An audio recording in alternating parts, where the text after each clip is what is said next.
అవినాష్కి జలక్ అంటూ లుకౌట్ నోటీసుతో విమానాశ్రయంలో నిలుపుదల. తెలుగుదేశం పార్టీ కార్యాలయంపై దాడి కేసులో నిందితుడు.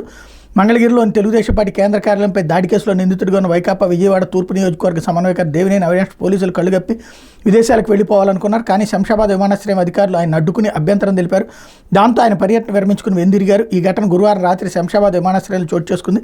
తెలుగుదేశం పార్టీ కార్యాలయంపై దాడి కేసులో దేవినేని అవినాష్ నిందితుడు. మంగళగిరి పోలీసులు ఈ కేసులో ఉన్న నిందితుల వివరాలతో పాటు లుకౌట్ నోటీసులను అన్ని విమానాశ్రయాలకు పంపి వీరి ప్రయాణాలకు అనుమతించవద్దని కోరారు. గురువారం రాత్రి దుబాయ్ వెళ్లేందుకు అవినాష్ శంషాబాద్ ఎయిర్పోర్ట్కి చేరుకున్నారు. వెంటనే ఇమిగ్రేషన్ అధికారులు అప్రమత్తమై లుకౌట్ నోటీస్ వచ్చిన విషయాన్ని ఆయనకు తెలిపారు. తాను ముఖ్యమంత్రి కుమారుడినని తనపై ఎలాంటి కేసులు లేవని తాను మాజీ మంత్రి కుమారుడినని తనపై ఎలాంటి కేసులు లేవని తన ప్రయాణానికి ఇబ్బంది కలిగించద్దని అధికారులతో వాగ్వాదానికి దిగినట్టు తెలిసింది. ఇదే విషయాన్ని వారు మంగళగిరి గ్రామీణ పోలీసులు తెలియజేశారు. వెంటనే వారు మరోసారి విమానాశ్రయం అధికారులతో మాట్లాడి అవినాష్పై కేసులు ఉన్నాయని, ప్రయాణానికి అనుమతించరాదని స్పష్టం చేయడంతో వెందిరిగారు.